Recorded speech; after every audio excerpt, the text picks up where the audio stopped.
பொழுதெல்லாம் ஆவின் உண்மையுடனே தொழுகிறோம் எங்கள் பிதாவே.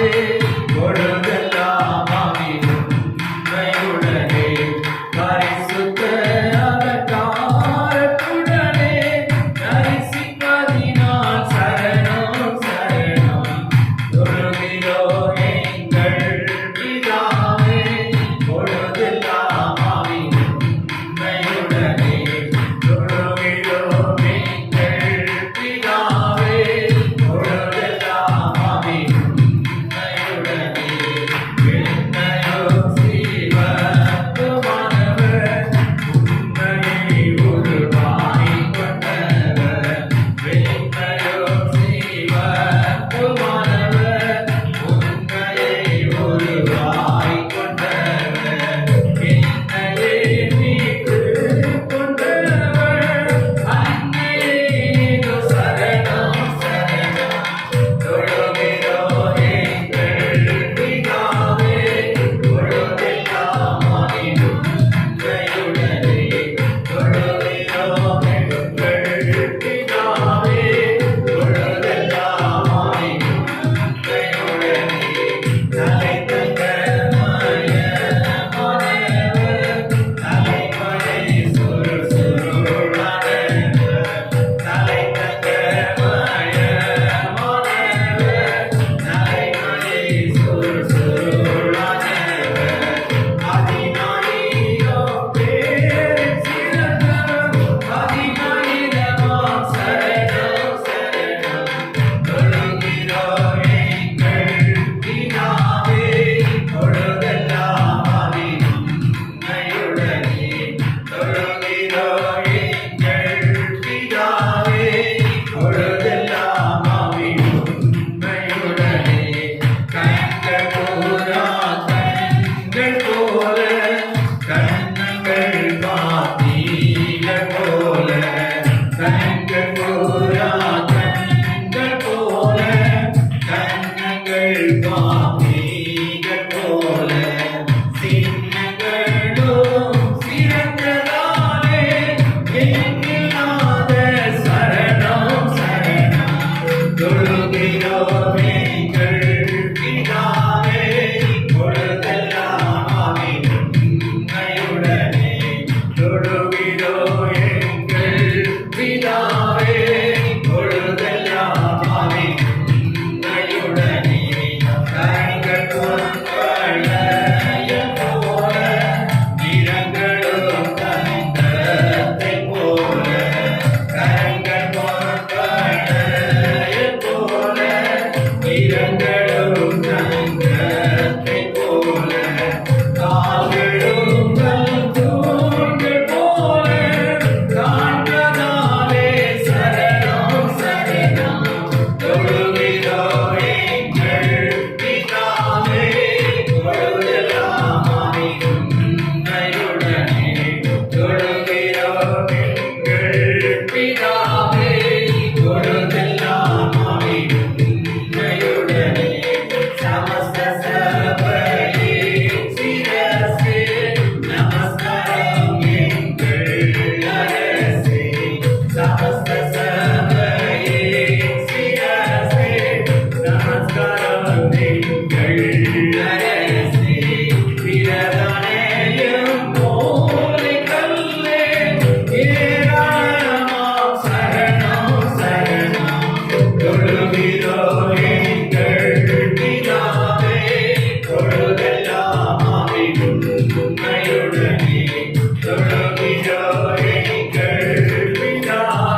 இன்னொரு பாடலை பாடி கர்த்தர் நாமத்தை மேம்படுத்துவோம். வெற்றி கொடி பிடித்திடுவோம், நாம் வீரநடை நடந்திடுவோம். இந்த நாட்களிலும் அநேக நாட்கள் கர்த்தரை ஆராதிக்க முடியாதபடி, விடுதலையோடு ஆராதிக்க முடியாதபடியான தடைகள் இருந்தது. இன்றைக்கு தடைகளை மாற்றி கர்த்தர் நமக்கு ஜெயத்தை தந்திருக்கிறார். நாம் எல்லாரும் சேர்ந்து இந்த பாடலை பாடி கர்த்தர் நாமத்தை மேம்படுத்துவோமா? வெற்றி கொடி பிடித்திடுவோம், நாம் வீரநடை நடந்திடுவோம். வெற்றி கொடி பிடித்திடுவோம், நாம் வீரநடை நடந்திடுவோம். வெள்ளம் போல சத்தம் வந்தாலும் ஆவிதாமை கொடி பிடிப்பான். வெள்ளம் போல சத்தம் வந்தாலும் ஆவிதாமை கொடி பிடிப்பான். அஞ்சாதே மகனே, அஞ்சாதே மகனே, அஞ்சாதே மகனே, அஞ்சாதே மகனே. வெற்றி கொடி பிடித்திடுவோம், நாம் வீரநடை நடத்திடுவோம். வெற்றி கொடி பிடித்திடுவோம், நாம் வீரநடை நடத்திடுவோம். ஆயிரம் துன்பம் வந்தாலும் அணுகாதே, அணுகாதே. ஆயிரம் துன்பம் வந்தாலும் அணுகாதே, அணுகாதே. ஆவியின் பட்டயத்திலே நாம் அழகை கண்டு வைத்தோம். ஆவியின் பட்டயத்திலே நாம் அழகை கண்டு வைத்தோம். வெற்றி கொடி பிடித்திடுவோம், நாம் வீரநடை நடத்திடுவோம். வெற்றி கொடி பிடித்திடுவோம், நாம் வீரநடை நடத்திடுவோம். கடனாலும் வீரானாலும் கர்த்தருக்கு பின் நடப்போம். கடனாலும் வீரானாலும் கர்த்தருக்கு பின் நடப்போம்.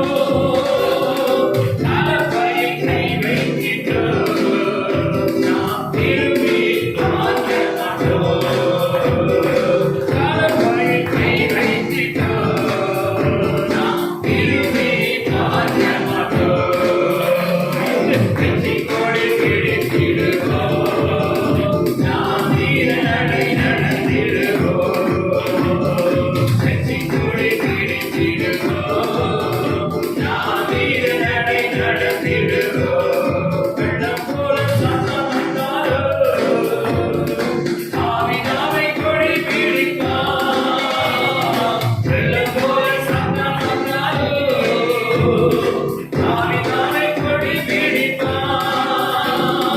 அஞ்சாதே மகனே, நீ அஞ்சாதே மகனே, அஞ்சாதே மகனே, நீ அஞ்சாதே மகனே. வெற்றி கொடி பிடித்திடுவோம், நாம் வீரநடை நடத்திடுவோம். வெற்றி கொடி பிடித்திடுவோம், நாம் வீரநடை நடத்திடுவோம். ஹல்லேலூயா.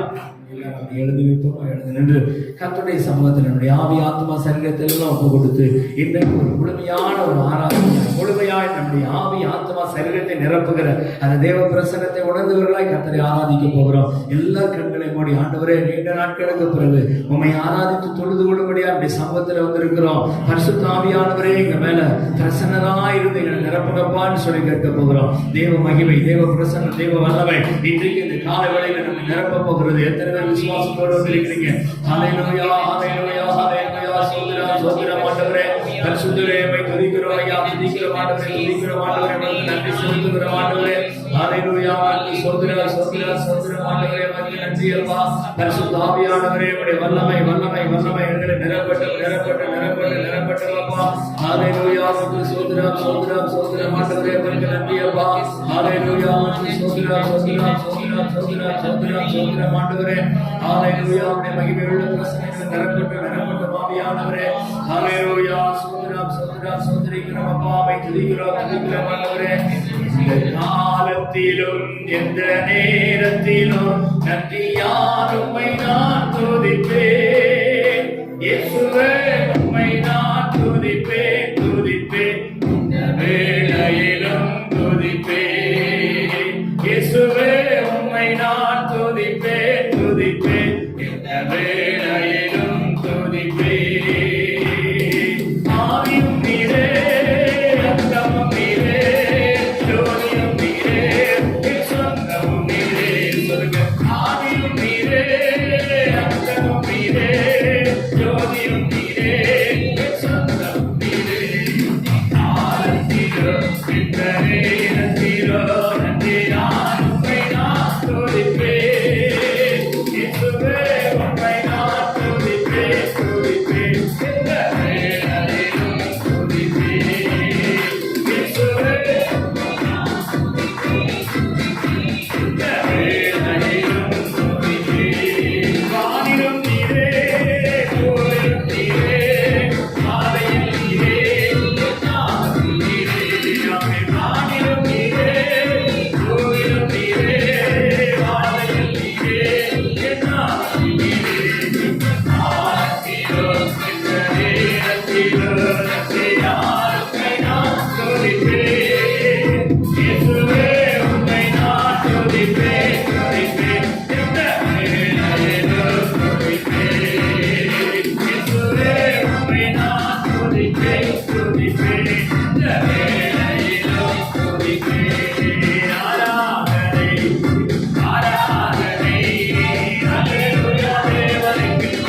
கரங்களை தட்டி எல்லோரும் ஆண்டவரை மகிமைப்படுத்துவோம்.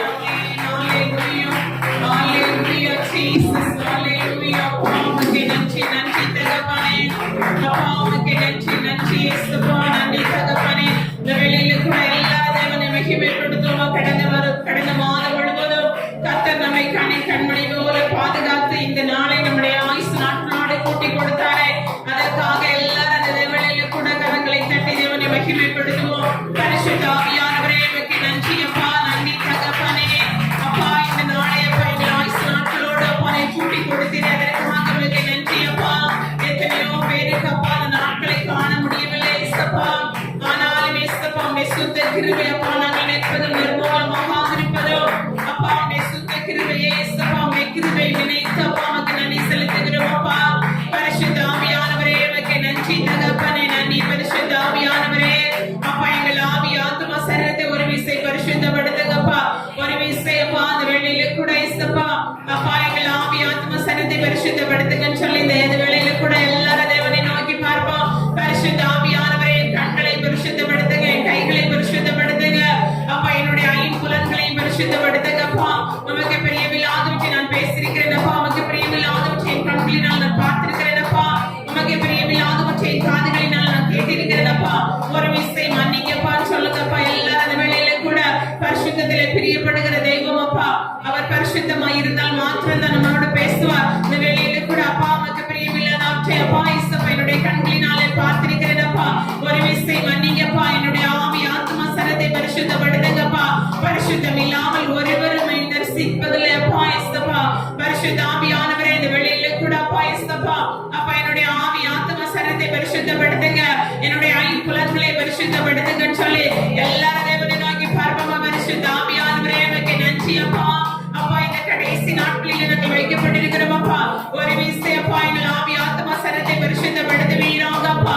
அப்பா முடிவு பரிந்து நிலைத்திருங்கப்பா, அந்த ஜீவ கிரீடத்தை பெற்றுக்கொள்ள கர்த்தாவே எங்கள் ஒவ்வொருவருக்கு கிருபை செய்யுங்கப்பா, கிருபை செய்யுங்கப்பா. பாரிவால் அவடதனகனா ரௌசந்தனகரா அதுனி கல்கனா சிகா துனகா சம்போதனியா சிகா லௌடதனகனா அஷந்தனகரா துனா சிபா லௌகா சிகா துனா ரௌடதனகனா ஔஷந்தனகரா ரீகல் கனாரியா சியாதனா ரௌடதனகனா அப்பாரி சிகா துனா சிபா லௌடதனகனா. இந்த வேளையில கூட பரிசுத்த ஆவியை பெற்றவர்கள் எல்லாரும் அந்த ஆவியை புதுப்பித்துக் கொள்ளுமா. எல்லாரும் இந்த வேளையில கூட அந்நிய வாசையில தேவனை மகிமைப்படுத்துவோம். அந்நிய வாசையில வெவ்வேறு வாசைகளை பேசுறது போல இந்த வேளையில கூட எல்லாரும் அந்நிய வாசைகளை பேசி தன்னுடைய நாமத்தை மகிமைப்படுத்துவோம். பரிசுத்த ஆவியானவரே, உமக்கு நன்றி அப்பா.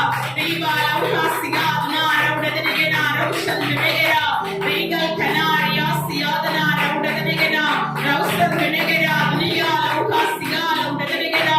நன்றி பரிசுத்த ஆவியானவரே. அப்பா நீர் இந்த இடம் முழுவதும் அசைவாடி கொண்டிருக்கிறபடியால் உமக்கு நன்றி அப்பா. உம்முடைய பிரசன்னம் அப்பா ஒவ்வொருவர் மேல் அளவில்லாமல் இறங்கிக் கொண்டிருக்கிறபடியால் உமக்கு நன்றி அப்பா. நன்றி தகப்பனே. இந்த வேளையில கூட அப்பா ஒவ்வொருவருடைய அப்பா இயேசுப்பா துதிக்கிறோம் அப்பா. ஆவியில ஆத்துமாவிலே காணப்படுகிற எல்லா சோர்வுகள் விலகட்டும் அப்பா. எல்லா பின்மாற்றமான காரியங்கள் அவிசுவாசமான எண்ணங்கள் இயேசுவின் நாமத்தினாலே மறையட்டும் அப்பா. அப்பா ஆவி ஆத்தும சரீரத்திலே ஒரு புதுப்பித்தல் உண்டாகட்டும் அப்பா. அப்பா பரிசுத்த ஆவியானவரே, உமக்கு நன்றி தகப்பனே. நன்றி பரிசுத்த ஆவியானவரே, உமக்கு நன்றி. நன்றி தகப்பனே, நன்றி அப்பா, நன்றி இயேசுப்பா. அதிகாலையிலே ஜெபித்துக் கொண்டிருக்கும் போது பரிசுத்த ஆவியானவர் ஒரு வேத வசனத்தை உணர்த்தினார்.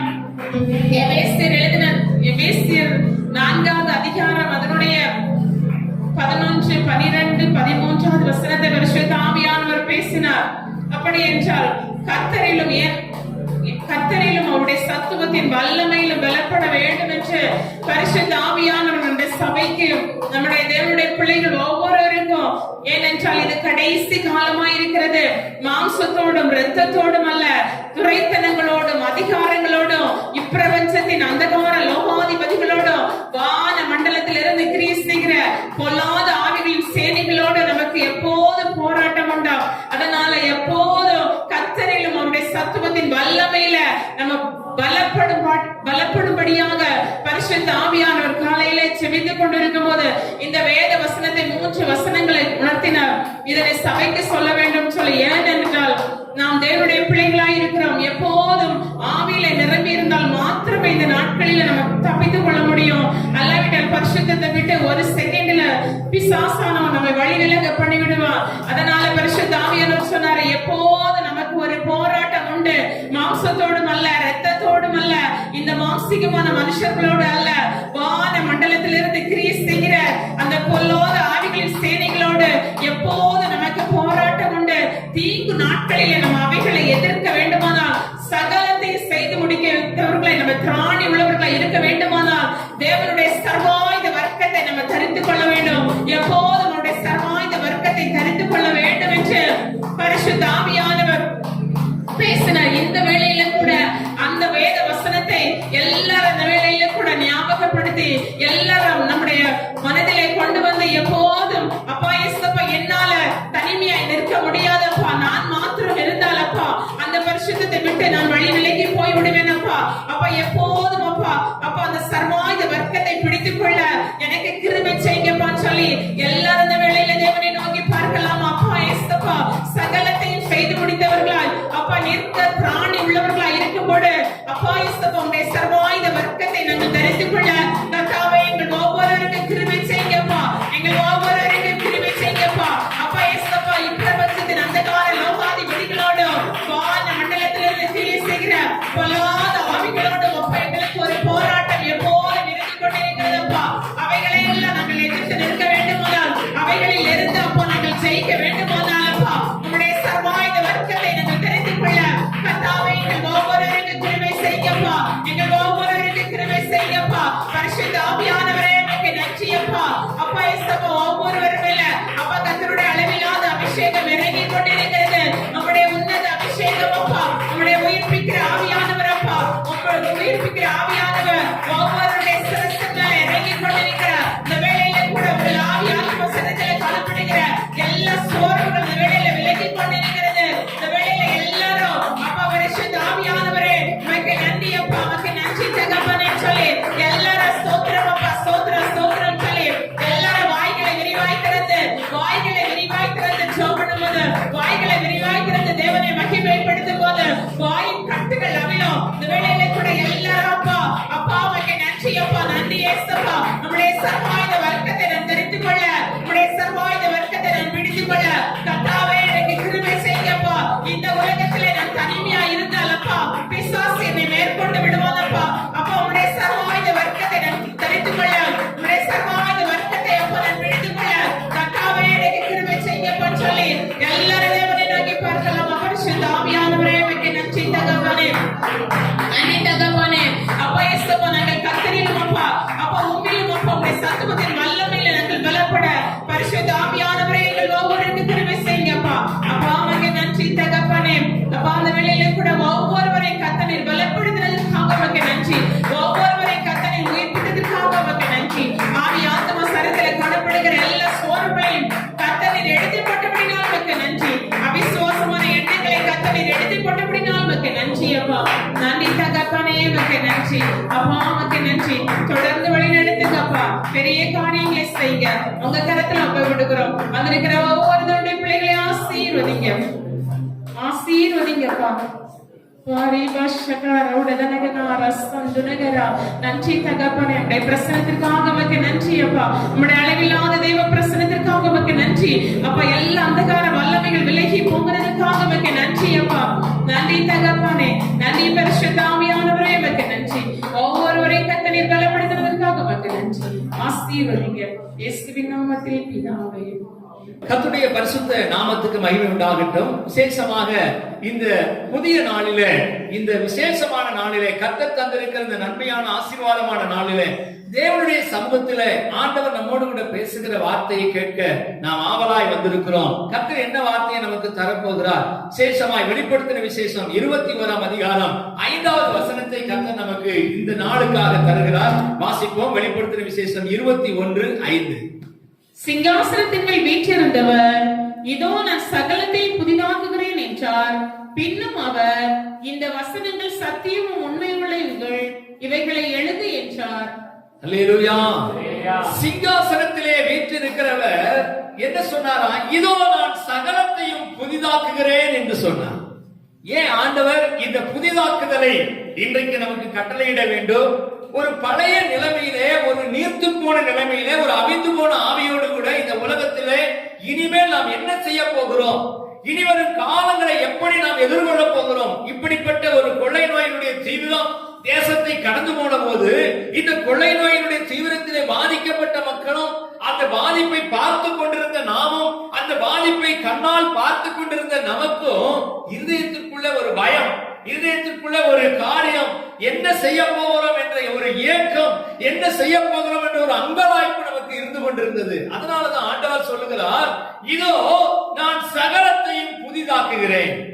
கர்த்தர் கடைசி நாட்களிலே தம்முடைய ஜனங்களுக்கு, தம்முடைய பிள்ளைகளுக்கு விசேஷமான நன்மைகளை வைத்து வைத்திருக்கிறார், விசேஷமான காரியங்களை தருகிறார். அதனாலே ஆண்டவர் சொல்லுகிறார், நான் சகலவற்றையும் உனக்கு புதிதாக்கி தரப்போகிறேன். அல்லேலூயா, அல்லேலூயா. ஆண்டவருடைய வசனம் எப்படி சொல்லுகிறது, இதோ நான் சகலத்தையும் புதிதாக்குகிறேன். ஆண்டவருடைய பிள்ளைகளா இருக்கக்கூடிய நமக்கு இதுவரையில் நாம் சந்தித்த அந்த பழைய போராட்டம், பழைய பிரச்சனை, பழைய காரியம், பழைய வியாதி, பழைய அவமானங்கள், பழைய நிந்தைகள் நம்மை தொடரப் போவதில்லை. கர்த்தர் நமக்கு புதிதானவைகளை செய்து ஆசீர்வதிக்க போகிறார். அல்லேலூயா. இந்த நாளில் ஆண்டவருடைய பிள்ளைகள் அதை விசுவாசித்து அதை ஏற்றுக்கொள்ள வேண்டும், அதை உரிமையாக்கிக் கொள்ள வேண்டும், நம்முடையதாய் மாற்றிக் கொள்ள வேண்டும். ஆண்டவரே, இந்த வசனத்தின்படி இன்றைக்கு என்னை புதிதாக்கி அனுப்ப போகிறேன், என் வாழ்க்கையில புதிதான காரியங்களை நான் சந்திக்க போகிறேன், என் குடும்பத்திலே புதிதான காரியங்களை கர்த்தர் இன்றைக்கு செய்ய போகிறேன் என்று விசுவாசித்து நாம் கடந்து செல்ல வேண்டும். அல்லேலூயா. ஏன் ஆண்டவர் இந்த வசனத்தை நமக்கு தருகிறார்? இதுவரையிலும் நாம் பழைய காரியத்தையே யோசித்துக் கொண்டிருப்போம், பழைய விஷயங்களையே சிந்தித்துக் கொண்டிருப்போம், பழைய திகிலும் துக்கமும் நம்முடைய இதயத்தை நிரப்பிக் கொண்டிருந்திருக்கலாம். இன்றைக்கு ஆண்டவர் சொல்லுகிறார், நீங்கள் புதிதாக்கப்பட்டவர்களாய், புதிய காரியத்தை பெற்றுக் கொண்டவர்களாய், புதிய காரியங்களை நீங்கள் அனுபவிக்கிறவர்களாய் மாறப்போகிறீர்கள். அதற்காகவே கர்த்தர் இந்த காலை வேளையில் உங்களை கொண்டு வந்திருக்கிறார். தேவனுடைய நாமம் மகிமைப்படும் விதமாக கர்த்தர் இந்த காலை வேளையில நமக்கு சொன்ன இந்த வார்த்தைக்காக ஆண்டவருக்கு நன்றி சொல்லுவோமா? அல்லேலூயா, அல்லேலூயா. கர்த்தர் நமக்காக எவ்வளவோ நன்மைகளை செய்திருக்கிறார். அதனாலதான் அவருக்கு நன்றி சொல்ல எவ்வளவு நாவு இருந்தாலும் பத்தாது. அல்லேலூயா. எத்தனை நன்மைகள் எனக்கு செய்தீர், எப்படி நன்றி சொல்வேன், நான் எப்படி நன்றி சொல்வேன். ஐயா, எத்தனை நன்மைகள் எனக்கு செய்தீர், எப்படி நன்றி சொல்வேன், நான் எப்படி நன்றி சொல்வேன். நன்றி ராஜா, நன்றி ராஜா, நன்றி ராஜா, இயேசு ராஜா, நன்றி ராஜா, நன்றி ராஜா, நன்றி ராஜா, இயேசு ராஜா.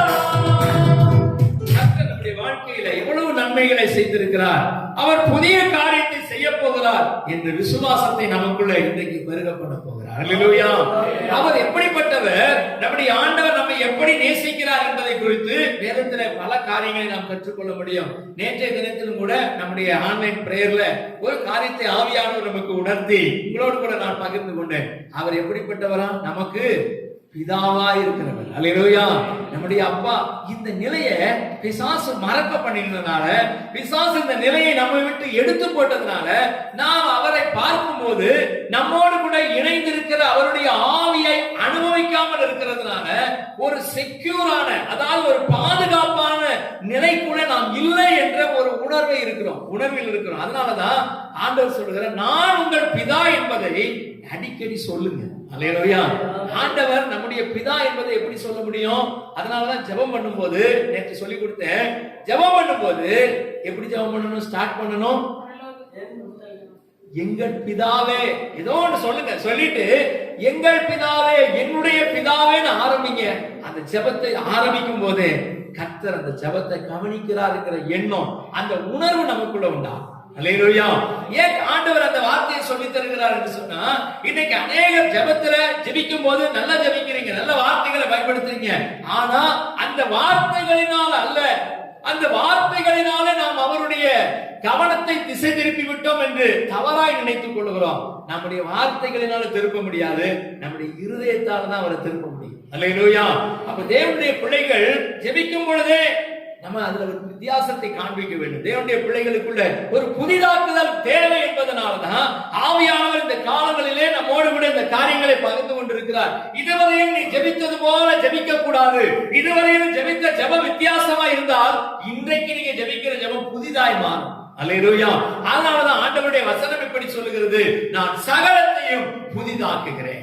இந்த கால வேளையில எதையெல்லாம் கர்த்தர் நம்முடைய வாழ்க்கையில புதிதாக்குகிறார் என்பதை குறித்து தான் நாம் வேதத்திலிருந்து கற்றுக்கொள்ள போகிறோம். முதலாவதாக கர்த்தர் எதை புதிதாக்குகிறாராம்? புலம்பலின் புஸ்தகம் 5ஆம் அதிகாரம் 21வது வசனத்தை வாசிக்க கேட்போம். புலம்பல் 5:21. கர்த்தாவே, எங்களை உம்மிடத்தில் திருப்பிக் கொள்ளும், அப்பொழுது திரும்புவோம். பூர்வ காலத்தில் இருந்தது போல எங்கள் நாட்களையும் புதிதாக்கும். அல்லேலூயா. இங்க வேதத்துல வாசிக்கிறோம், கர்த்தாவே எங்களை உம்மிடத்திலே திருப்பிக் கொள்ளும். கர்த்தாவே, நாங்கள் இதுவரையும் உலகத்தின் பக்கமாய் திரும்பி விட்டோம், உலகத்தின் காரியங்களை அனுபவிக்க பழகிவிட்டோம், சோம்பலாய் இருக்க பழகிவிட்டோம். இன்றைக்கு எங்களை உப்பக்கமாய் திருப்பிக் கொள்ளும், அப்பொழுது நாங்கள் திரும்புவோம், எங்கள் நாட்களை புதிதாக்கும் என்பதற்கான ஒரு ஜெபம். அல்லேலூயா. அவர் நம்முடைய நாட்களை புதிதாக்குகிறார். கழுதை குறித்து வேதத்துல சொல்லப்பட்டிருக்கிறது, கழுகுக்கு சமானமாய் கர்த்தர் நம்முடைய வயதை எப்படி மாற்றுகிறாரா? வாழ வயது போல மாற்றுகிறார். ஏன் அப்படி புதிதாக்கணும்? ஒரு புதிதாக்குதல் நமக்கு தேவை. இந்த நாட்களினுடைய புதிதாக்குதல் நமக்கு தேவை. இந்த நாட்களில ஒரு புதிதாக்குதலின் அனுபவத்தை நாம் பெற்றுக்கொள்ள வேண்டும். அதனாலதான் கர்த்தாவே எங்களை திருப்பிக் கொள்ளும். நாங்கள் இதுவரையும் உலகத்தை பார்த்து பழகிவிட்டோம், உலகத்தை பார்த்து ஓட ஆரம்பித்து விட்டோம், மற்றவர்களை பார்த்து வாழ ஆரம்பித்து விட்டோம், மற்றவர்களை போல நடக்க பழகி விட்டோம். அதனால நாங்கள் உம்மிடத்தில் திரும்பபடிக்கு எங்களை திருப்பிக் கொள்ளும். அன்றைக்கு இஸ்ரவேல் ஜனங்கள் வனாந்திரத்துல பிரயாணப்பட்டு போகும்போது, வனாந்திர பிரயாணத்துல அவர்கள் புறஜாதியாருடைய மார்க்கத்தை, புறஜாதியாருடைய பழக்கத்தை, புறஜாதி மக்கள் செய்கிற காரியத்தை பழகி இருந்ததுனால, அதை கற்றுக்கொண்டிருந்ததுனால அவர்கள் கன்றுக்குட்டியை செய்தார்கள்.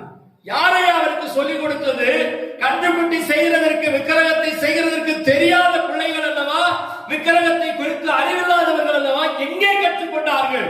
எகிப்தில் இருக்கிற பொழுது பக்கத்து வீட்டில் இருக்கிற எகிப்தியன், பக்கத்து வீட்டில் இருக்கக்கூடிய எகிப்தியன், எதிர் வீட்டில் இருக்கக்கூடிய எகிப்தியன் கொண்டாடுகிற பண்டிகை எல்லாம் பார்த்தா, ஓ இப்படி எல்லாம் பண்டிகை கொண்டாடுறாங்க, இப்படி எல்லாம் விக்கிரகத்தை வச்சு வணங்குறாங்க, விக்கிரகத்தை மேன்மைப்படுத்துறாங்கன்னு சொல்லி இவனுக்குள்ளே ஒரு ஆசை, இவனுக்குள்ளே ஒரு எண்ணம், நாமும் அதே போல வாழ்ந்தா என்ன, நாமும் அதே போல விக்கிரகத்தை செய்தால் என்று சொல்லி ஒரு சமயத்தை எதிர்பார்த்து கொண்டிருந்தான், ஒரு நேரத்தை எதிர்பார்த்து காத்திருந்தான். அதனாலதான் வனாந்தரத்துல போகும்போது அவனுக்கு திடீரென்று மைண்டு ஒரு ஒர்க் ஆகுச்சு. எப்படி தெரியுமா?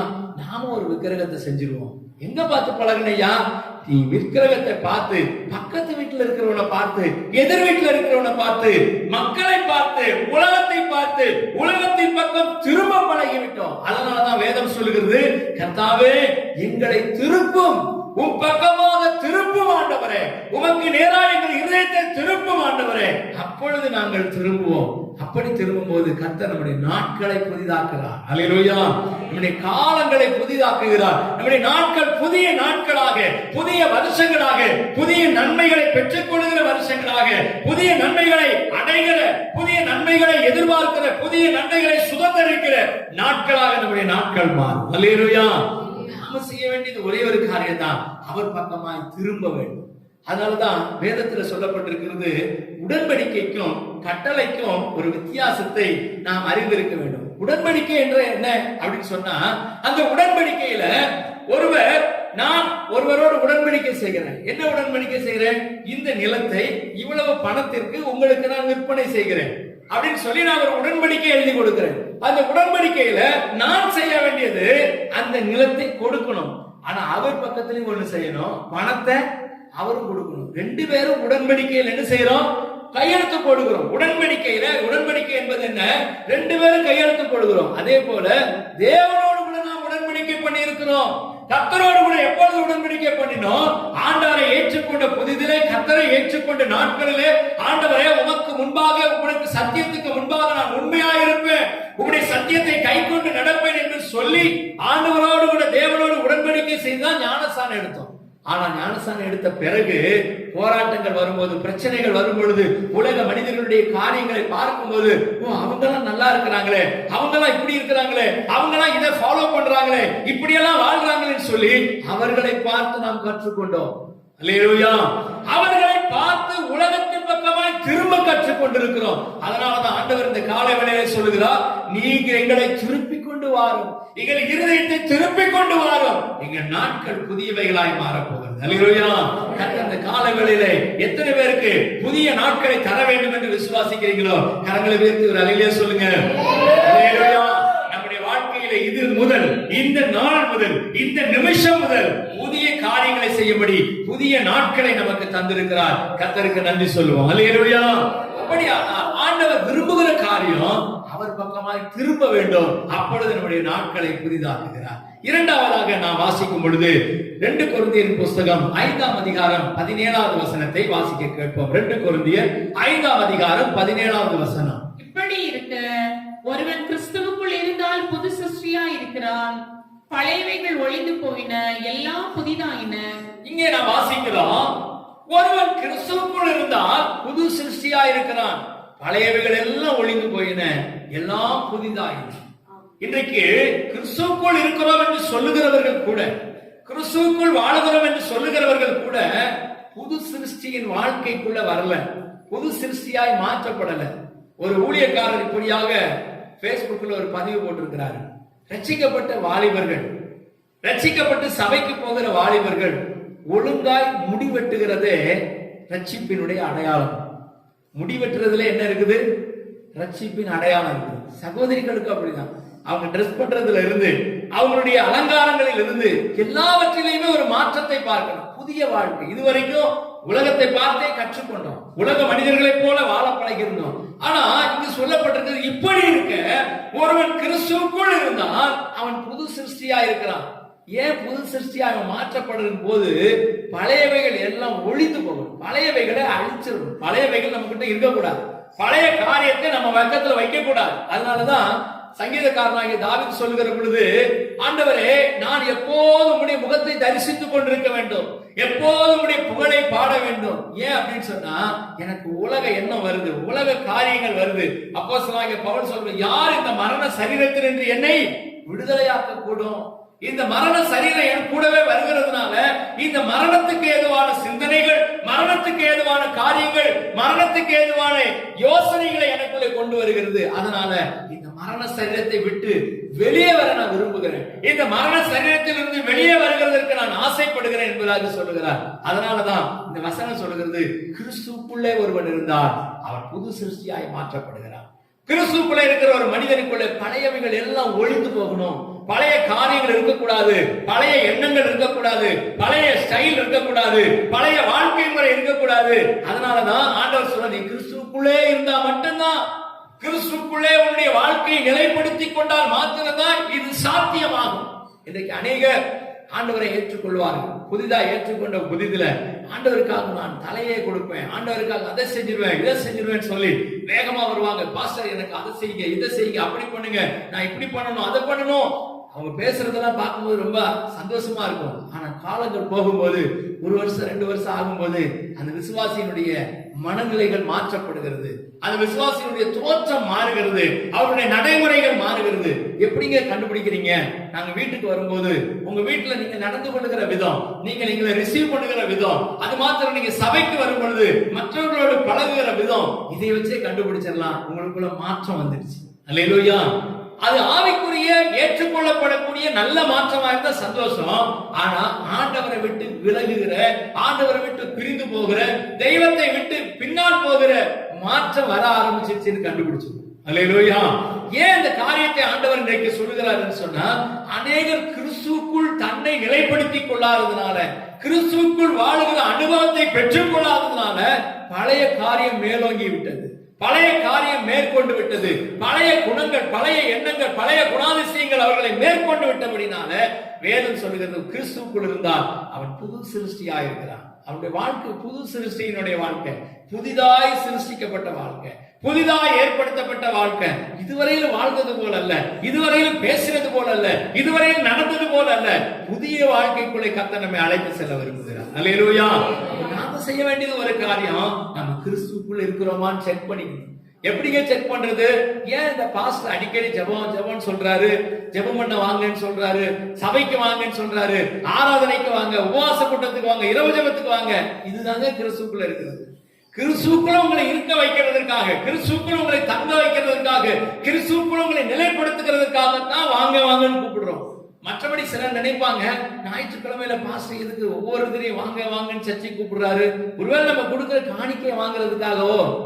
உங்க காணிக்கை எங்களுக்கு வேண்டவே வேண்டும். அல்லேலூயா. காணிக்கை வாங்குறது நோக்கம் அல்ல. உங்களை எப்படியாவது கிறிஸ்துவுக்குள்ளே வேறு கொண்டவர்களாக நிலைப்படுத்தி உங்களை பரலோகத்தில் கொண்டு போய் சேர்க்கிற வரைக்கும் ஒரு பொறுப்பு எனக்கு கொடுக்கப்பட்டிருக்கிறது. இந்த கால வேளையில எத்தனையோ பேர், எத்தனையோ ஊழியக்காரர்கள் நீங்க பார்த்திருப்பீங்க, இந்த லாக்டவுன் நாட்கள்ல என்னை சந்தித்ததை காட்டிலும் மற்றவர்களை சந்தித்த நேரங்கள் அதிகம். அல்லேலூயா சொல்லுங்களேன். உண்மைதானா? அல்லேலூயா. ஆமா, யூடியூப்ல ஆமா செய்திகளை நீங்க பார்த்திருப்பீங்க. சார், எங்க பாஸ்டர் காட்டுல இருக்கு, என்னமா பாட்டு பாடுறாரு தெரியுமா? அவர் பாடுன அப்படியே தேன் ஒழுகுது, செல் நனைஞ்சிடும். அல்லேலூயா. அப்படிலாம் பாட்டெல்லாம் கேட்டீங்களா கேட்கலையா? எங்க பாஸ்டர் இருக்காரு, கழுத மாதிரி கத்துவார். இந்த பாட்டை காட்டிலும் ஊழியக்காரர் என்ன அழகா பாடுறாரு, உம்மழகான கண்கள் என்னைன்னு பாட்ட உடனே எல்லாரும் அப்படியே விழுந்துருவாங்க. அல்லேலூயா. இப்படி நிறைய பாட்டு கேட்டீங்க, நிறைய செய்திகளை கேட்டீங்க. எங்க பாஸ்டர் எப்ப பார்த்தாலும் திட்டுற மாதிரியே தான் பேசுவாரு. அவர் பேசும்போது எங்களுக்கு நறுக்கு நறுக்குன்னு குத்துற மாதிரியே இருக்கும், எங்களுக்கு குடையிற மாதிரியே இருக்கும், எங்க உள்ளத்தை எப்ப ஏதோ ஒண்ணு பண்ணும். ஆனா இந்த ஊழியக்காரர் பேசும்போது எவ்வளவு தேன் ஒழுக பேசுறாரு. ஐயா, இருந்தா இப்படி சபையில இருக்கணும். ஆனா அந்த சபை லண்டன்ல இருக்கும். அல்லேலூயா. ஆமா, அங்க இருந்து பேசுறாரு, எங்கேயோ வெளியூர்ல இருந்து பேசுறாரு. பக்கத்துல மட்டும் இந்த சபை இருந்திருந்ததுன்னா நாளைக்கே அந்த சபையில நான் அங்கத்தினரா மாறிடுவேன். அல்லேலூயா. சத்தமா அல்லேலூயா சொல்லுங்களேன். இந்த மாதிரியான நிறைய காரியத்தை நீங்க பார்த்திருப்பீங்க. அதிகமான நேரங்கள் யூடியூப்லயும் செய்தியிலையும் மற்றவர்கள் அனுப்புகிற பாருங்க. நம்ம மக்கள் மட்டும் இல்ல, வெளியில இருந்து கூட, நான் நம்ம மக்களை மட்டும் குறை சொல்ல மாட்டேன். ஒரு சில குரூப்ல இருக்கக்கூடிய மக்கள் இருக்காங்க பாருங்க, அவங்களுக்கு ஃபார்வேர்டு கிங் என்ன பண்ணணும், ஃபார்வேர்டு கிங்னு பட்டம் கொடுக்கணும். அந்த அளவுக்கு செய்திகளை ஃபார்வேர்ட் பண்றதுல ஃபாஸ்டா ஃபார்வேர்ட் பண்ணுவாங்க. ஆமா, நம்ம சபையில கூட சிலர் இருக்கிறாங்க, அவங்களுக்காக ஸ்தோத்திரம், நல்லது. ஆமா, அந்த செய்திகளா பாருங்க. ஒரு குறிப்பிட்ட ஒரு நபர் எங்களுக்கு செய்தி வரும், வந்த உடனே இவங்க அனுப்பியிருக்காங்க அப்படின்னு சொன்னா இன்னொருத்தர் இருந்து வரும் அதே செய்தி. என்னடா இது, இதே செய்தியா அவங்களும் அனுப்புனாங்க, இவங்களும் அனுப்புனாங்க, இவங்க அவங்களுக்கு அனுப்புறது, அவங்க எங்களுக்கு அனுப்புறது. அல்லேலூயா. சரி, அனுப்புங்க, பரவாயில்ல. இதன் நிமித்தம் தேவனுடைய நாமம் மகிமைப்படணும். ஆண்டவரை அறியாத மக்கள், விசுவாசத்தில் பலவீனமான மக்கள் பலப்படணுங்கிற நோக்கத்துல அனுப்பணும். சும்மா நானும் செய்தி அனுப்புனேன், எல்லாரும் செய்தி அனுப்புன மாதிரி நானும் அனுப்புனேன்னு அனுப்பக்கூடாது. எல்லாரும் இதை கேட்டு பயன்பெறத்தக்கதான சரியான காரியத்தை, சரியான செய்தியை மற்றவர்களுக்கு அனுப்பும் போது அது பிரயோஜனமா இருக்கும். அல்லேலூயா. தேவையில்லாத காரியங்கள், தேவையில்லாத விஷயங்கள், இதுல கூட பாருங்க இடையில ஜோக்கு. ஆமா, நாம என்ன பண்ணுவோம், நம்ம செய்தி இதுல வர கொடுமையான விஷயம் என்னன்னா, இந்த சினிமாக்காரன் பேசுற ஜோக்கெல்லாம் இடையில அனுப்பி விட்டுருவாங்க. யாரும் அனுப்புனது இது? நம்ம செல்லுல பாத்தீங்கன்னா எல்லா குரூப்புமே நம்ம ஆவிக்குரிய சபையை சேர்ந்தவர்களுடைய குரூப்ல தான் நம்ம இருக்கிறோம். திடீர்னு இது யாரா சினிமாக்காரன் ஜோக்கெல்லாம் அனுப்பியிருக்கிறாங்கன்னு பார்த்தா இடையில ஒருத்தர் போட்டு விடுறது. கேட்ப ஆள் யாருன்னு பார்த்தா நம்ம ஆள். அல்லேலூயா. ஆமா, நம்ம ஆளுங்க சினிமா ஜோக்கையும் இடையில அனுப்புறது. இது எப்படின்னா கை பிசகாய் வந்தது. ஏன்னா எல்லாருக்கும் பாஸ்டுக்கு இதை அனுப்புறோம்னு யோசிக்காம என்ன பண்றது, இப்படி வச்சு டக்கு டக்குன்னு தட்டும் போது பாஸ்டுக்கு ஆட் ஆயிடுவார். அது என்னன்னா எனக்கும் வந்துடும். நான் அப்ப நினைப்பேன், ஓஹோ இதெல்லாம் இருக்குதா, சரி ரைட். அல்லேலூயா. ஆனா யாருக்கும் நான் கேட்டது இல்லை, நேரடியாக அவங்ககிட்ட பேசி என்ன நீங்க இப்படி அனுப்புனீங்களான்னு கேட்டது இல்லை. எதுக்கு அப்படின்னு சொன்னா, எங்க திருமணமான புதுதுல எங்களுக்கு ஒரு பட்டன் செல் தான் உண்டு, ஒரு சின்ன ஒரு பட்டன் செல்ல தான் வச்சிருந்தோம். அந்த 2005 அப்ப பாத்தீங்கன்னா ஒரு சகோதரர் ஒருவர், அதாவது பாஸ்டர் பைபிள் காலேஜ் படிச்சிருந்த அந்த சபையை சேர்ந்த ஒரு சகோதரர், ஒரு வாலிப சகோதரர்.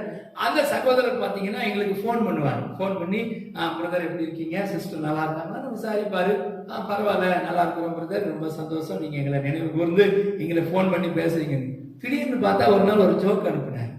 ஆமா, ஒரு ஜோக்குன்னா அது கொஞ்சம் முகம் சுளிக்கத்தக்கதான ஒரு ஜோக்கை அதுல அனுப்பியிருந்தார். அனுப்பின உடனே நான் அந்த செல்லுல அதை எடுத்து பார்த்தேன். செல்லு அப்போ ஒரு செல்லு தான் எங்ககிட்ட உண்டு. அந்த செல்லு நானும் வச்சிருப்பேன், சிஸ்டரும் வச்சிருப்பாங்க. உடனே அந்த செல்லை எடுத்து நான் பார்த்தேன். பார்த்த உடனே இவ்வளவுக்கு அவர் எங்களுக்கு தூரத்து சொந்தக்காரர். அப்போ உடனே நான் எனக்கு டக்குன்னு செல்லுன்னு கோவம் வந்துருச்சு. உடனே போனை எடுத்தேன், அவருக்கு போன் பண்ணி என்ன பிரதர் நல்லா இருக்கீங்களான்னு ஆரம்பிச்சாரு. உடனே ஒரு ஊழியக்காரருக்கு இந்த செய்தியை நீங்க அனுப்பலாமான்னு கேட்டேன். ஒரு ஊழியக்காரருக்கு இப்படிப்பட்ட காரியத்தை நீங்க அனுப்பலாமான்னு கேட்டேன். அது வந்து பிரதர் வந்து போயெல்லாம் பேசக்கூடாது, நீங்க அப்ப எந்த நிலையில இருக்கீங்கன்னு எனக்கு தெரியும்னு அன்னையோட போனை கட் பண்ணாரு. இன்னைக்கு வரைக்கும் ஒரு போன் பண்ணதில்லை, செய்தி அனுப்புனதில்லை. அல்லேலூயா. ஏன் இதை நான் சொல்றேன் அப்படின்னு சொன்னா, நாம் எந்த நிலையில் இருக்கிறோம் என்பதை ஊழியக்காரர்களுக்கு நாம் என்ன செய்கிறோம், தவறுதலாய் சொல்லி விடுகிறோம். நான் இப்படிதான் இருக்கிறேன், நான் இந்த நிலையில தான் இருக்கிறேன், பழைய மனுஷனா தான் வாழ்ந்து கொண்டிருக்கிறேன், உலகம் என்னை ஆண்டு கொண்டிருக்கிறது, சினிமா என்னை ஆண்டு கொண்டிருக்கிறது, சினிமாவுக்கும் சீரியலுக்கும் உலக பிரகாரமான ஜோக்குக்கு நான் அடிமையா இருக்கிறேன்றத உங்களுக்கு தெரியாமலேயே வெளிப்படுத்துறீங்க. அல்லேலூயா. ஏன் தெரியுமா இதை நான் உங்களுக்கு சொல்லுகிறேன்? நம்ம சபையில் இருக்கக்கூடிய அநேகருக்குள்ள இந்த பாவம் இருக்கிறதுனால பரிசுத்த ஆவியானவர் உங்களை கண்டிக்கிறார், உங்களை நேசிக்கிறதுனால. நீங்க நினைக்கலாம், ஏன் இதெல்லாம் பேசுறாரு? உங்களை நேசிக்கிறதுனால, நீங்கள் புது சிருஷ்டியின் வாழ்க்கைக்குள்ள வர வேண்டும் என்பதற்காக, பழையவைகள் எல்லாம் ஒழிந்து போக வேண்டும் என்பதற்காக பரிசுத்த ஆவியானவர் இதை உங்களுக்கு பேசுகிறார். பழையவைகள் எல்லாம் ஒழிந்து போக வேண்டும், பழைய எண்ணங்கள் எல்லாம் ஒழிந்து போக வேண்டும். ஒரு காலத்தில் இருந்த பழக்கம், ஒரு காலத்தில் இருந்த எண்ணம், அவைகள் எல்லாம் மறைக்கப்பட்டு போக வேண்டும். அல்லேலூயா, அல்லேலூயா. அவர் வரும் நாளினில் என்னை கரம் அசைத்து அன்பாய் கூப்பிட்டு சேர்த்துக் கொள்வார். அவர் வரும் நாளினில் என்னை கரம் அசைத்து அன்பாய் கூப்பிட்டு சேர்த்துக் கொள்வார். அவர் சமூகமனில் அங்கே அவருடனே ஆடி பாடியே மகிழ்ந்திடுவே. அவர் சமூகமனில் அங்கே அவருடனே ஆடி பாடியே மகிழ்ந்திடுவே. ஆனந்தமே பரமானந்தமே, இது மாபெரும் பாக்கியமே. இந்த பாதரத்தை சொந்தக்காரவர் என்ற உள்ளத்தில் சொந்தமானார். இந்த பாதரத்தை சொந்தக்காரவர் என்ற உள்ளத்தில் சொந்தமானார். அல்லேலூயா. அடுத்தபடியாக யோவான் எழுதின சுவிசேஷம் 13ஆம் அதிகாரம் 34வது வசனத்தை நான் வாசிக்க கேட்போம். யோவான் 13:34. நீங்கள் ஒருவரில் ஒருவர் அன்பாயிருங்கள், நான் உங்களில் அன்பாயிருந்தது போல நீங்களும் ஒருவரில் ஒருவர் அன்பாயிருங்கள் என்கிற புதிதான கட்டளையை உங்களுக்கு கொடுக்கிறேன். அல்லேலூயா. சகலத்தையும் புதிதாக்குகிறேன் என்று சொன்ன கர்த்தர் சொல்லுகிறார், நீங்கள் புதிதான கட்டளையை பெற்றிருக்கிறீங்க. புதிதான கட்டளையை உங்களுக்கு கொடுக்கிறேன். என்ன கட்டளை கொடுக்கிறாரா? நீங்கள் ஒருவரில் ஒருவர் அன்பாயிருங்கள், நான் உங்களிடத்தில் அன்பாயிருந்தது போல நீங்களும் ஒருவரில் ஒருவர் அன்பாயிருங்க. எப்படிங்க அன்பா இருக்க முடியும்? உலகத்தில் இருக்கக்கூடிய மனிதர்கள் எல்லாரும் விளம்பரம் தேடி அன்பா இருக்கிறாங்க. அன்பா இருக்கிறது போல விளம்பரம் தேடுறாங்க. இன்னைக்கு பாத்தீங்க அப்படின்னு சொன்னா, ஒரு ஹாஸ்பிட்டல்ல படுத்திருக்கக்கூடிய ஒரு பேஷண்ட்டுக்கு ஒரு வாழைப்பழத்தை கொடுக்கறதுக்கு 3 பேர் அதை கையில பிடிச்சிருக்காங்க. போட்டோ வருது, அப்படிலாம் போட்டோ வருது. 3 பேர் சேர்ந்து ஒரு வாழைப்பழத்தை யாருக்கு கொடுக்குறாங்களா? ஒரு பேஷண்ட்டுக்கு, ஒரு ஹாஸ்பிட்டல் இருக்கக்கூடிய ஒரு நோயாளிக்கு கொடுக்குறாங்களா? இவங்க வந்து கொரோனா நிவாரண உதவி கொடுத்தாங்களாம். அல்லேலூயா. இதே போல நம்ம ஊழியக்காரங்க செய்யறது தான் வேதனை. அல்லேலூயா. செய்யுங்க, வேண்டாம்னு சொல்லல. ஆனா அதை என்ன செய்யாதீங்க, விளம்பரப்படுத்தாதீங்க, அசிங்கப்படுத்தாதீங்க. ஒரு ஊழியக்காரர் ஒருவர் இப்ப கூட சமீபத்தில் அன்னைக்கெல்லாம் போட்டோஸ் வந்துருந்துச்சு. பாத்தீங்கன்னா ஒவ்வொரு வில்லேஜ்ல போய் எல்லாம் ஒரு மூட்டை மாதிரி ஏதோ கட்டியிருக்கிறாங்க. உள்ள என்ன இருக்கோ தெரியல, உள்ள பேப்பர் இருக்குதோ கல் இருக்குதோ என்ன இருக்குதோ அதை கொண்டு போய் என்ன செஞ்சிருக்கிறாரு, கொடுத்து அதுக்கு ஒரு போஸ் கொடுத்து அதையும் என்ன செஞ்சிருக்கிறாங்க, வாட்ஸ்அப்ல அனுப்பி விடுறாங்க, பேஸ்புக்ல போட்டு விடுறாங்க. நாங்கள் இந்த கிராமத்திலே சென்று கூட உதவிகளை செய்தோம். எதுக்கு விளம்பரம்? எதுக்கு அந்த காரியம்? அன்பு இருந்துச்சுன்னா அப்படிலாம் செய்ய தோணாது. அன்பு இருந்ததுன்னா, ஒருவர் அன்பா இருந்தா எப்படி அந்த அன்பு வெளிப்படும் அப்படின்னு சொன்னா, இயேசு கிறிஸ்துவை குறித்து வேதத்துல சொல்லப்படுது, அவர் திரளான ஜனங்களை பார்த்து மனதுருகினார். என்ன பண்ணாரோ, திரளான ஜனங்கள் அவர் பின்னாடி வராங்க. அவர் எங்க போனாலும் ஒரு கூட்டம் அவரை பின்தொடர்கிறது. எங்க போனாலும் அவர் மலையில் இருக்கிறாங்க அங்க போறாங்க, கடலில் இருக்கிறாங்க அங்க போறாங்க, வனாந்தரத்தில் இருக்கிறாங்க அங்க போறாங்க, வில்லேஜுக்கு கிராமத்தில் இருக்கிறாங்க அங்க போறாங்க. எதுக்கையா என்ன தேடி வரீங்க, ஏன் என்ன தேடி வரீங்க அப்படின்னு கேட்கும் போது, வியாதியஸ்தர்கள், பலவீனப்பட்டவர்கள், பிசாசு பிடித்தவர்கள் தேடி வராங்க சுகம் கிடைக்கிறதுக்காக. அடுத்து இன்னொரு கூட்டம் வருது, வேத வசனத்தை கேட்கிறதற்காக, அவருடைய உபதேசத்தை கேட்கிறார். அதனாலதான் ஆண்டவர் சொல்றார் பாருங்க, அவர் திரளான ஜனங்களை பார்த்து அவர்கள் மேல மனதுருகி தன் வாயை திறந்து உபதேசிக்க தொடங்கினார். அப்படின்னு என்ன அர்த்தம்? அவர்கள் எல்லாரும் உபதேசம் இல்லாதனால, சத்தியம் இல்லாதனால, மேய்ப்பன் இல்லாத ஆடுகளை போல இருதயத்தில தொய்ந்து போனவர்களாய், சிதறப்பட்டவர்களாய், இருதயத்தில மிகவும் பாதிக்கப்பட்டவர்களாய் இருந்தாங்க. அவர்கள் மேல மனதுருகி உபதேசம் பண்ண ஆரம்பிச்சாங்க. அல்லேலூயா. நீங்க கேட்கலாம், அவங்க மேல மனதுருகி ஆளுக்கு ஒருவேளை சாப்பாடு வாங்கி கொடுத்தாரா, அவர்களுக்கு ஏதாவது பண உதவி செஞ்சாரா, இயேசு கிறிஸ்து ஆளுக்கு நான் 100 ரூபாய் வச்சுக்கோங்க அப்படின்னு கொடுத்தாரா? இல்ல. அவர் செஞ்சதெல்லாம் ஆவிக்குரிய ஆகாரம், ஆவிக்குரிய விழிப்புணர்வு, ஆவிக்குரிய காரியத்தினுடைய வளர்ச்சி. இதைத்தான் அவர் யோசித்தார். நீங்க ஒருவர் அன்பா இருக்கிறீங்கன்னா எப்படி வெளிப்படுத்தணும்? நான் அன்பா இருக்கிறேன், அவருக்கு டீ வாங்கி கொடுத்துட்டேன், நான் அன்பா இருந்தேன், பப்ஸ் வாங்கி கொடுத்தேன், அன்பா இருக்கிற கபாப் வாங்கி கொடுத்தேன். இதெல்லாம் தேவையில்லை, இதெல்லாம் யார் வேணாலும் வாங்கி கொடுப்பாங்க. அன்பா இருக்கிறத அவர்களுக்கு சத்தியத்தை சொல்லி வெளிப்படுத்து. அல்லேலூயா. நம்ம அன்பா இருக்கிறோம், நம்ம கிட்ட ரொம்ப ஃப்ரெண்ட்ஷிப்பா இருக்கிறாங்க, நம்ம கிட்ட ரொம்ப நெருக்கமாய் நம்முடைய குடும்பத்தோடு கூட இணைந்து இருக்கிறாங்க. எனக்கு அந்த குடும்பத்தை நல்லா தெரியும், அவங்களுடைய காரியங்கள் எல்லாம் எனக்கு தெரியும் அப்படின்னா என்ன செய்யுங்க? அவங்களுக்கு சத்தியத்தை சொல்லுங்க, சுவிசேஷத்தை சொல்லுங்க. அல்லேலூயா. சத்தமா அல்லேலூயா சொல்லுங்க. இனி வரும் காலம், இனி வரும் நாட்கள்ல பெரிய அளவுக்கு சுவிசேஷம் அறிவிக்க முடியாது, மேடை போட்டு பிரசங்கம் பண்ண முடியாது. பெரிய கிராமத்துல போய் முன்னாடி எல்லாம் நம்ம ப்ரொஜெக்டர் எடுத்துட்டு போய் படம் போட்டு இயேசு உங்களை நேசிக்கிறான்னு சொன்னா அதெல்லாம் செய்ய முடியாது. இனிமே நம்ம செய்ய வேண்டிய ஒரே ஒரு காரியம் மட்டும்தான் இருக்குது, தனி நபர் ஊழியம். ஒவ்வொருவரும் நீங்க அன்பா இருக்கிறவர்களிடத்துல, உங்க அக்கா கிட்ட, உங்க தங்கச்சி கிட்ட, உங்க நாத்தனார் கிட்ட, கொழுந்தனார் கிட்ட, யாருகிட்ட அன்பா இருக்கிறீங்களோ, யாரிடத்துல அன்பா இருக்கிறவர் என்று சொல்லுகிறோமோ அவர்களுக்கு சுவிசேஷத்தை சொல்லுங்க, சத்தியத்தை சொல்லுங்க, இயேசுவை பற்றி சொல்லுங்க. ஒரு மாற்றத்தை அவருடைய வாழ்க்கையில உண்டாக்குங்க. அந்த ஆத்மா நரகத்துக்கு போவதை தடுத்து நிறுத்துங்க. இதுதான் அவர்களிடத்துல அன்பா இருக்கிறதுக்கு அடையாளம். அல்லேலூயா.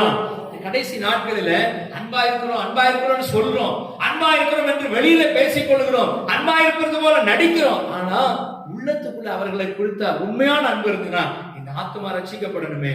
இயேசு கிறிஸ்து அப்படிதான் அன்பா இருந்தார். அதனாலதான் யோவான் சுவிசேஷத்துல நான் வாசிக்கும் போது, தேவன் தம்முடைய ஒரே பேரான குமாரனை இந்த உலகத்துக்கு தந்தருளி இவ்வளவாய் அன்பு கூர்ந்தார். எவ்வளவு அன்பு கூர்ந்தாரா? இவ்வளவா? எப்படி எவ்வளவு அன்பு கூர்ந்தாரு? தம்முடைய ஒரே பேரான குமாரனை இந்த உலகத்துக்கு தந்தார். இந்த உலகத்துக்காக மரிக்க ஒப்பு கொடுத்தார். இந்த உலகத்தின் மக்களுக்காக ரத்தம் சிந்த ஒப்பு கொடுத்தார். இந்த உலகத்தின் மக்களுடைய பாவங்களை சுமக்கிறதற்கு ஒப்பு கொடுத்தார். நம்ம செய்வோமா?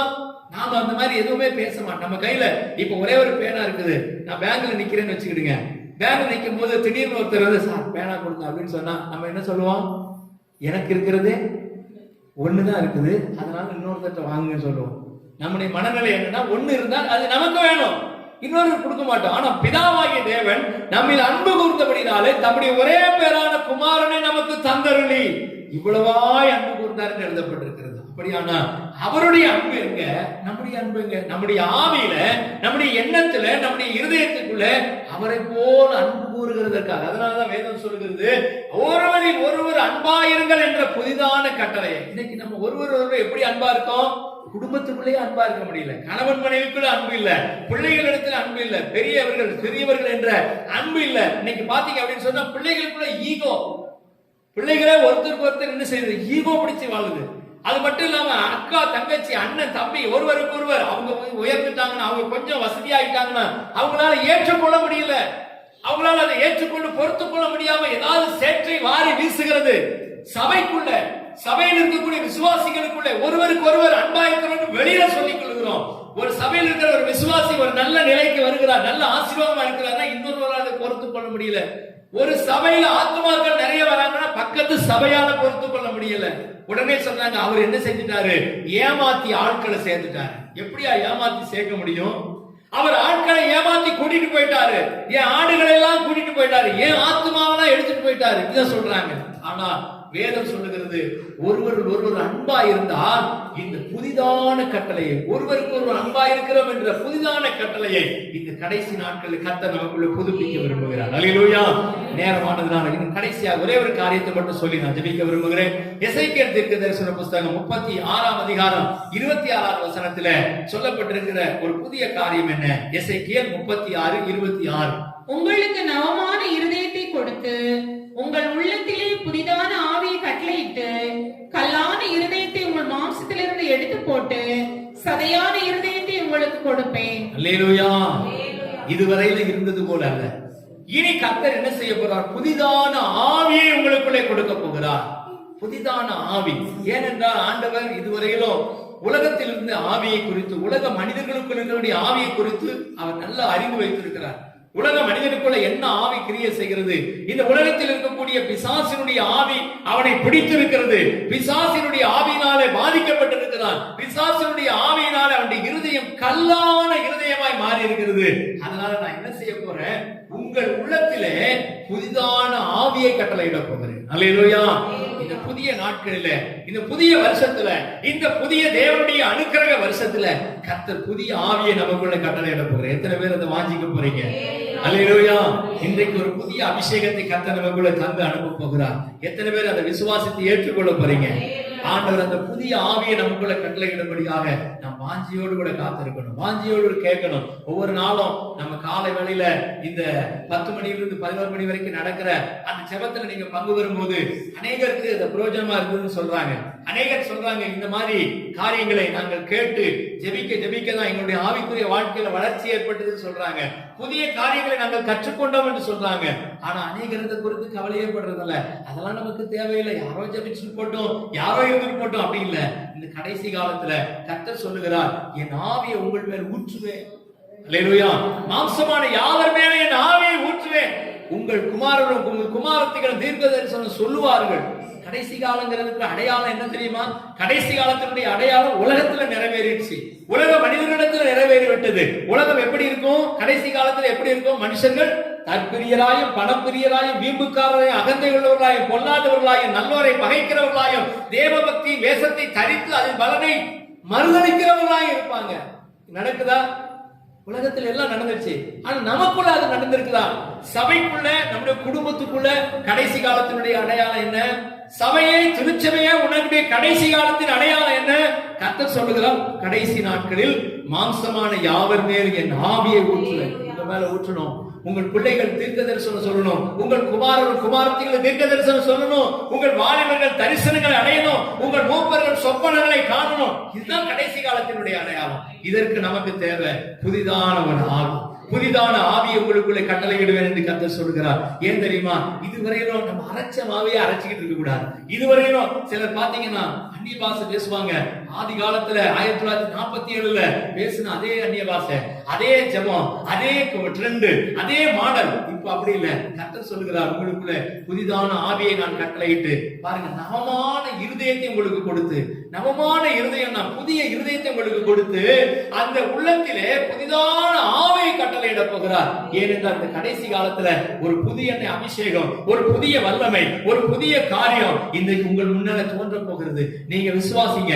இதுவரையிலும் நடந்தது போல நடக்க வேண்டாம். இதுவரையிலும் வாழ்ந்தது போல வாழ வேண்டாம். இனிமே கொஞ்ச காலம் தான் வாழ போகிறோம். இனி வாழ்கிற நாட்கள் கர்த்தர் நம்மை மீதியா வச்சிருக்கிறாரு. கர்த்தர் நம்மை மீந்திருக்க பண்ணிருக்கிறார். இந்த வருஷத்தினுடைய வாக்குத்தத்தம் என்ன தெரியுமா? போன வருஷத்தினுடைய வாக்குத்தத்தம் என்ன ஞாபகம் இருக்கா? எத்தனை பேர் அந்த வாக்குத்தத்தத்தை விசுவாசிக்கிறீங்க? கர்த்தர் சொல்லுகிறார், இஸ்ரவேலும் யூதாவும் மீந்திருக்கிறவர்கள், தப்பி மீந்திருக்கிறவர்கள், இஸ்ரவேலில மீதியா இருக்கிறவங்க, தப்பி மீதியா இருக்கிறவங்க எழுதப்பட்டிருக்குது. இந்த கொள்ளை நோய்க்கு தப்பி மீதியா இருக்கிற நீங்க விசேஷித்தவர்கள். நான் விசேஷித்தவன். ஆண்டவர்கிட்ட சொல்ல போறீங்க, ஆண்டவரே அந்த புதிய ஆவி எனக்குள்ள கட்டளையிட்டு இனி வருகிற நாட்கள் கொஞ்ச காலம் தான் வாழ போகிறோம். இன்னும் கொஞ்ச காலத்துல தேவனுடைய வருகை இருக்க போகிறது. தேவன் இந்த பூமியை நியாயம் தீர்க்க வரப்போகிறார். இந்த கொஞ்ச காலத்துல எவ்வளவு தேவனுக்காக வைராக்கியமாய் வாழ முடியுமோ அவ்வளவு வாழ அந்த பரிசுத்த ஆவியானவருடைய புதிதாக்குதல் நமக்கு தேவை. நாம் எல்லாரும் முழங்காற்படியிட்டு இப்ப சொல்ல போகிறோம், ஆண்டவரே அந்த புதிய ஆவி எங்களுக்குள்ள கட்டளையிடுங்கப்பா. அந்த புதிய அபிஷேகத்தை எங்க மேல ஊற்றுங்க ஆண்டவரே. கர்த்தருடைய ஆவியானவர் தாமே இன்றைக்கு அந்த புதிய ஆவி எங்களுக்குள்ள கட்டளையிட்டு அந்த புதிய இருதயத்தை எங்களுக்குள்ள தந்து, ஆண்டவரே புது சிருஷ்டியின் வாழ்க்கை எங்களுக்குள்ள தந்து, ஆண்டவரே அந்த புதிய நாட்களை தந்து சகலத்தையும் புதிதாக்கி எங்களை அனுப்ப போறீங்கப்பா. உங்களுக்கு நன்றி என்று சொல்லுங்க.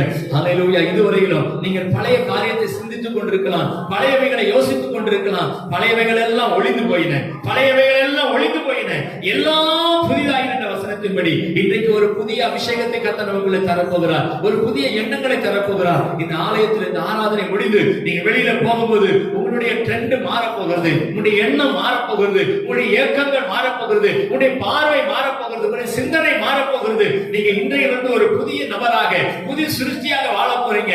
விசுவாசிங்க. ஆண்டவருக்கு நன்றி சொல்லுங்க. ஆண்டவரை இன்றைக்கு இருந்து, இப்பொழுதிலிருந்து, இந்த நிமிஷத்திலிருந்து, நாளைக்கு அல்ல, அப்புறமா அல்ல, இன்றைக்கே எனக்கு அந்த புது சிருஷ்டியின் வாழ்க்கை, புதிய எண்ணங்களை, புதிய தரிசனங்களை, புதிய ஆவியை, புதிய அபிஷேகத்தை எனக்கு தர போறீங்கப்பான்னு சொல்லி கேட்க போறீங்க. ஏனென்றால் இது ஒரு கடைசி காலத்தினுடைய அடையாளங்கள். இந்த கடைசி காலத்தினுடைய அடையாளங்கள் நிறைவேறிக் கொண்டிருக்கிற ஒரு காலம். இதுவரையில் நான் எனக்காக வாழ்ந்தேன், என் குடும்பத்துக்காக வாழ்ந்தேன், என் நண்பர்களுக்காக, உறவினர்களுக்காக அவர்களை திருப்திப்படுத்த வேண்டும் என்று வாழ்ந்தேன். இனிமேல் நான் புதிய ஆவியுள்ள மனுஷனாய் வாழப் போகிறேன் என்று சொல்லுகிறவர்கள் கரங்களை உயர்த்தி ஆண்டவரிடம் சொல்லுங்க. ஆண்டவரே, இயேசுப்பா, இது காலை வேளையில் ஆண்டவரே, நாங்கள் புதிதாக்கப்படுகிறதற்காய் வந்திருக்கிறோம் ஐயா. என்னை புதுப்பியும் ஐயா. என்னுடைய சரீரத்தில், என்னுடைய ஆவியில, என்னுடைய ஆத்மாவில் ஒரு புதிதாக்கத்தை உண்டாகட்டும் அப்பா. பழைய மனுஷன் எல்லாம் ஒளிந்து போகட்டும், பழைய எண்ணங்கள் மறைந்து போகட்டும், பழைய எல்லா சடங்காச்சாரங்கள் மறைந்து போகட்டும், பழைய பாவ பழக்கங்கள் மறைந்து போகட்டும், பழைய இச்சைகள் ஒளிந்து போகட்டும், பழைய எண்ணங்கள் எல்லாம் மறைந்து போகட்டும். இன்றையிலிருந்து ஒரு புதிய மனுஷனாய், புதிய மனுஷியாய், ஆண்டவரை புதிதாக்கப்பட்ட மனுஷனாய் இருந்து புறப்பட்டு நான் போக போகிறேன். கர்த்தருக்காக, கர்த்தருடைய ஊழியத்திற்காக, கர்த்தருடைய நாமத்துக்காக வைராக்கியமாய் எழும்புகிற ஒரு மனிதனாய் நான் மாறப் போகிறேன் என்று சொல்லுகிறவர்கள் எல்லாரும் சோதரம் பண்ணுங்க. ஆண்டவரே, துதிக்கிறோம் ஐயா. ஹல்லேலூயா. உமக்கு நன்றி செலுத்துகிறோம் ஐயா, நன்றி செலுத்துகிறோம் ஆண்டவரே. உம்மை துதிக்கிறோம் ஐயா. உமக்கு நன்றி ராஜா. சிங்கக்கேவியில் நான் இருந்தேன், அவர் என்னோடு அமர்ந்திருந்தார்.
அபிஷேகத்தை பெற்றுக் கொள்ள ஆவியானவருடைய வல்லமைக்கு கொடுக்கும்.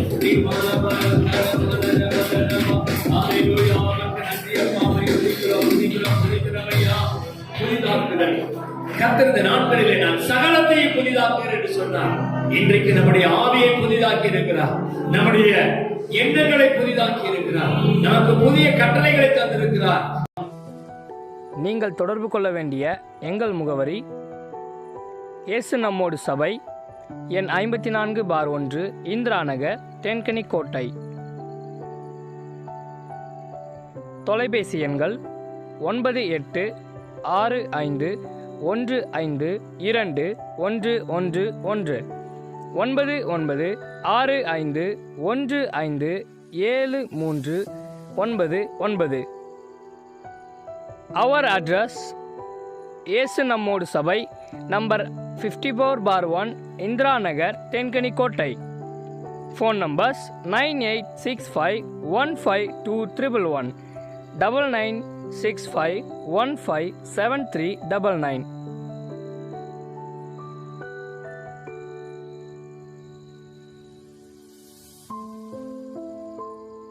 இயேசு கிறிஸ்து உங்களை ஆசீர்வதிப்பாராக. ஆமென்.